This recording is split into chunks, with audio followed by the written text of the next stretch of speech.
Hi guys! So, itong video na to ay super late ko nang na-edit kasi nga yun nga sunod-sunod ang kaganapan at busy sa aking blessing na transient. So, ito time na to ay nangyari to August 21. So, a day before my birthday. So, birthday treat to sa akin ng sunod kong kapatid sa akin, si Marian. Okay. So, nasa Chungli kami this time.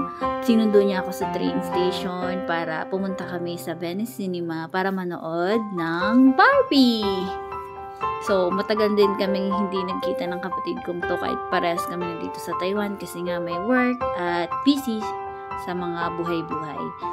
So, bago kami manood, so nagpunta muna kami dito sa Sushi Express. So, sobrang na-amaze ako sa kainang ito kasi akala ko dati, sobrang mahal niya. Yun pala, by plate siya. Yun, iba-iba yung price niya. So, yung white is, yung pink is 30 NT, at saka yung blue, 40 NT, tsaka yung brown plate, yung parang platito lang na maliit, is 60 NT. So, ayan, tunto talaga ako dyan kasi dati, ayoko kumain sa kanya kasi feeling ko mahal. So, hindi pala, by plate pala siya. Doon pala magbe-base ng pagkain. So, malapit lang yan, nandun lang din yan sa Venice Cinema. Malapit lang siya doon sa bilihan ng ticket. So, doon kami kumain. Doon ako trinit ng aking kapatid. O, ayan, kasama din siya doon sa i-ordering mo doon sa mga plate na naikot. Kasi may dessert din siya, maliban sa mga sushi.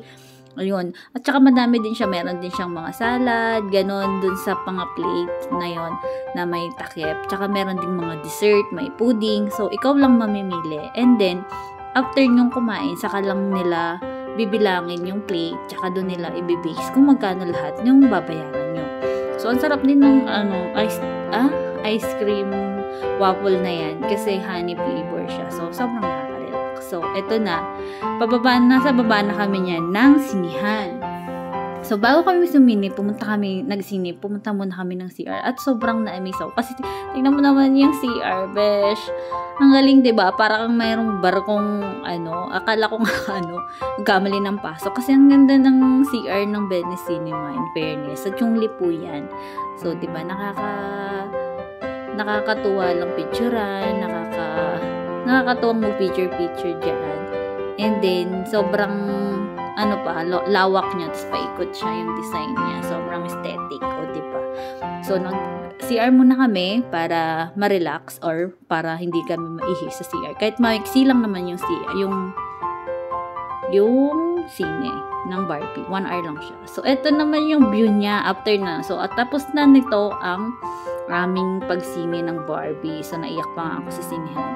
At saka sa labas ng sinihan, ng pinagsinihan namin, ayan, may ganyan siyang napakalaking projector, napakalawak na projector na may falls. Sobrang natuwa ako. Sabi yun nga, sobrang supportive naman ng sister ko. At yan, siya ang taga-video ko dyan. So, sobrang pinasaya niya ako ng araw na yan. Kaya thank you so much, Be. Love you. Sana maulit-ulit. Charot. Tapos yan, in-enjoy ko talaga yung view na yan, yung moment na yan. Kasi nga, minsan lang makapunta sa ganyang sinihan na may pa ganyan, diba? So, projector ang peg niya. Pero ang galing, ang nakakatuwa, tsaka napaka-instagrammable niya.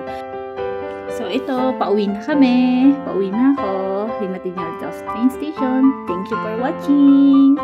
Thank you so much po.